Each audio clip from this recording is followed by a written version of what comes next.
So I see a lot of people having ravenous appetites on the zero carb diet, and I don't really want this video to be too crazy long, but I think you guys need to really think about natural palatability. I have a whole video I did on food palatability, and if you're eating seasoned, perfectly cooked porterhouse steaks and nothing else, you're probably going to eat 4 or 5 pounds of meat a day and gain weight. Like, what do you think's going to happen? You know what you should try? Get some oysters, get some shellfish, get some seafood. See how much of that you eat. Maybe you'll eat half a pound at most. I could probably guarantee you that. Put some organ meats on your plate. See how much organ meats you eat. You know, go with your natural diet. And not only that, you have to fast for 2 or 3 days to reset your natural appetite from your previous diet. And you got to also keep in mind your palate is accustomed to food you've been eating your entire life. Not only that, but these other foods have vitamins and minerals in much higher amounts than muscle meat. So anyone that's gaining weight on zero carb or keto, or people are telling them, oh, just eat as much as you want, your body is starved of nutrients after all these years of eating shitty foods. What do you mean? You're telling them to only eat muscle meat, which is not nutrient dense.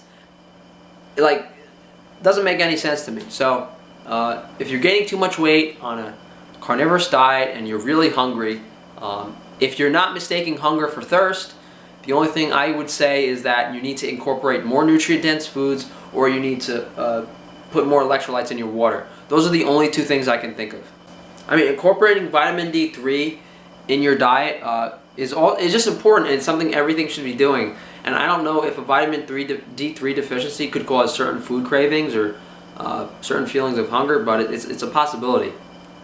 Like by all means, if you guys want to go on a 5 pound of meat a day diet, like, go ahead, but it's not practical, okay? It doesn't make sense. Humans have lived off of much lower amounts of food, and although we have gorged at times, you know, organ meats, those other foods, seafood, shellfish, have taken precedent in regards to their nutrient density. And not only that, there are plenty of other wild herbs and plant-based foods. You know, human diets have been traditionally 25 to 35% at least plant-based foods. So, like, as much as I agree with a lot of you guys that, you know, eating only steak is better than 99% of the diets out there, it's still not where you should be, and not even close to where you should be.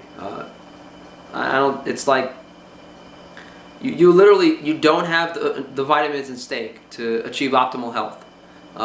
Yeah, you won't get nutrient deficiencies only consuming meat, but in order to satiate your appetite properly and maintain a proper body mass, you need to eat organ meats, and you need to reduce your caloric consumption and sometimes incorporate fasting. That's just the natural way to do it. If you know, humans that had access to, if you think about it, any indigenous group, if you ever see pictures of them, how many of them are overweight? You know, even slightly overweight. You have to keep in mind, okay, well, you started out 100 pounds overweight, and now you're 20 pounds overweight, you still have a little bit of fat around your midsection.